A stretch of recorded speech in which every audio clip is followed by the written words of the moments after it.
France Chimie launched several initiatives during the crisis, and one of them is a survey of our members that we call the barometer, because we wanted to assess the impact of the crisis on our members.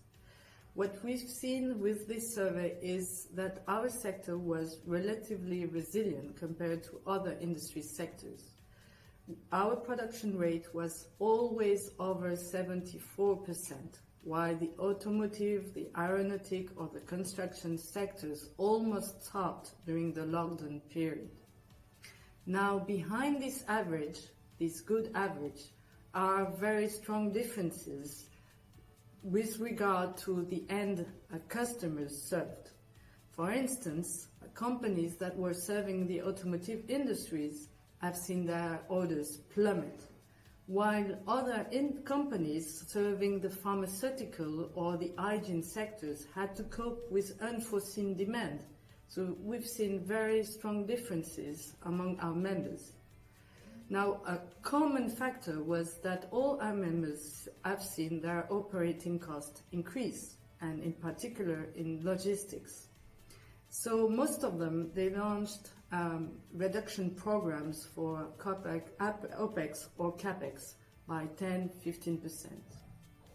Now, if I look in the next months, I see two main concerns. The first one is how demand will recover, how rapidly it will recover, and the latest figures are not so positive. We still are at an average production rate of 85%, so the recovery will be slow. And the second issue is how international competition will recover. And there I look at Asia, how rapidly and what will be the effect of this rapid recovery of Asia on the chemical markets.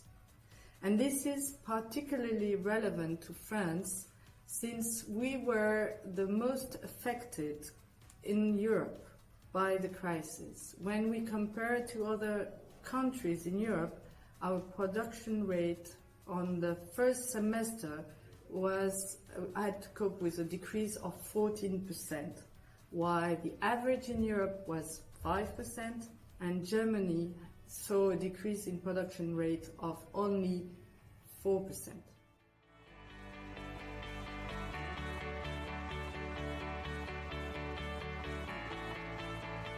All along the lockdown period, France Chimie has liaised with the French government, and in particular the recently appointed Minister for Industry. This has been instrumental in convincing and highlighting how critical our industry was to the health or food value chains. And we had concrete examples to show to the government, be it for the hydroalcoholic gel, be it plexiglass, be it washing soda or CO2 for cooling, you name it. So this resulted in a letter of the Minister of Economy acknowledging the essential role of industry. And in return, this letter helped us convince the unions that we had to adapt work conditions and organizations.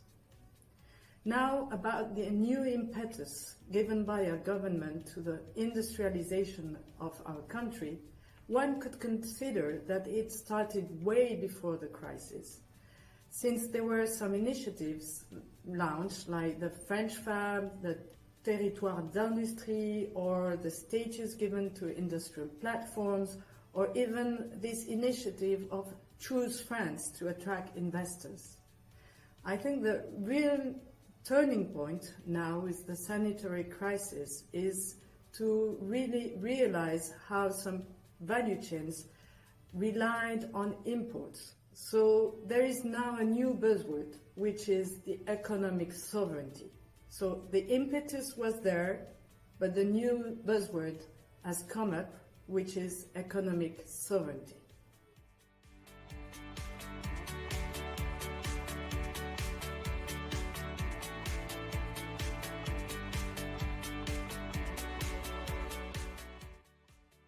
At France Chimie, we are convinced that there is an opportunity to build a stronger chemical sector in France.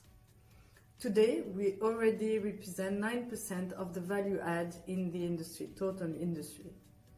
And we are the second exporting industry sector in France, with 75% of the turnover based on exports.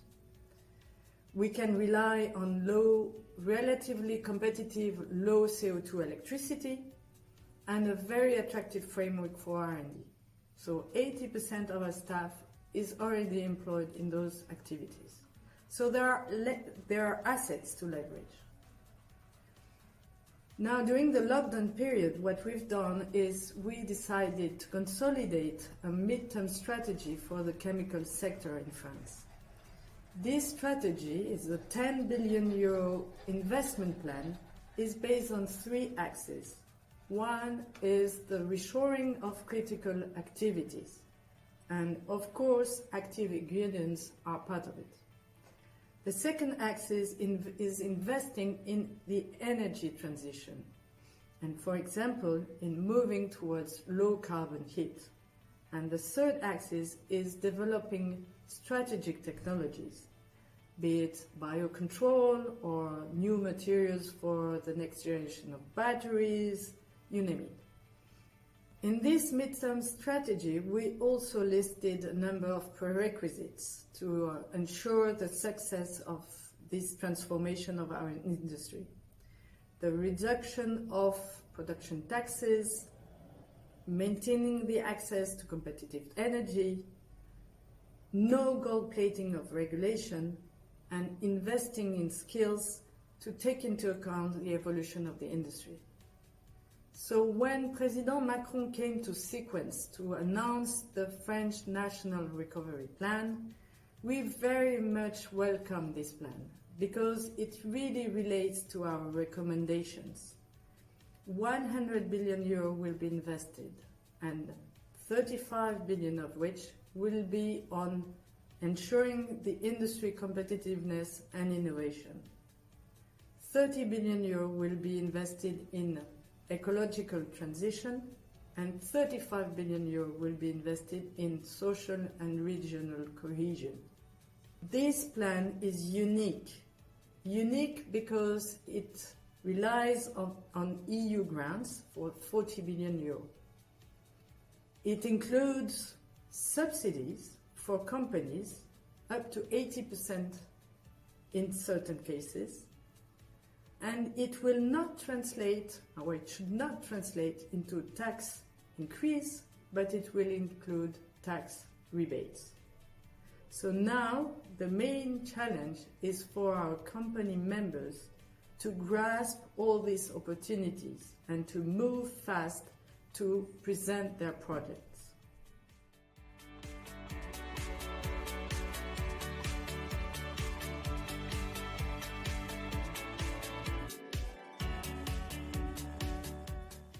Well, one of the several outputs of this study was indeed the 10 billion euro investment plan that I mentioned earlier.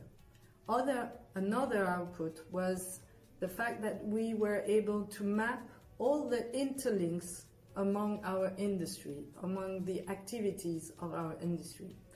This is very much known to the chemical engineers, but not so much to the administration.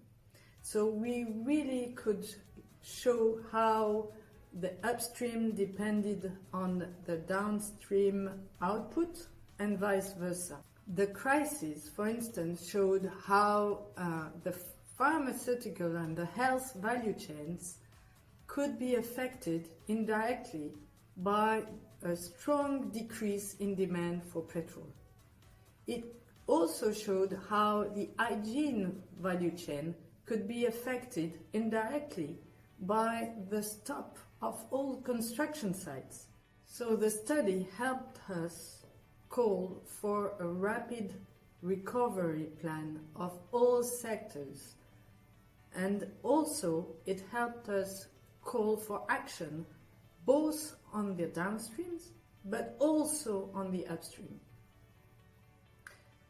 The last but not least, this study also helped us formalize recommendations on the active ingredients sector. And we could call for an EU coordinated modernization plan for this active ingredient industry. I suppose Catherine will tell you how the 60 sites active in this market in France can be leveraged to build Europe's sovereignty in the health sector.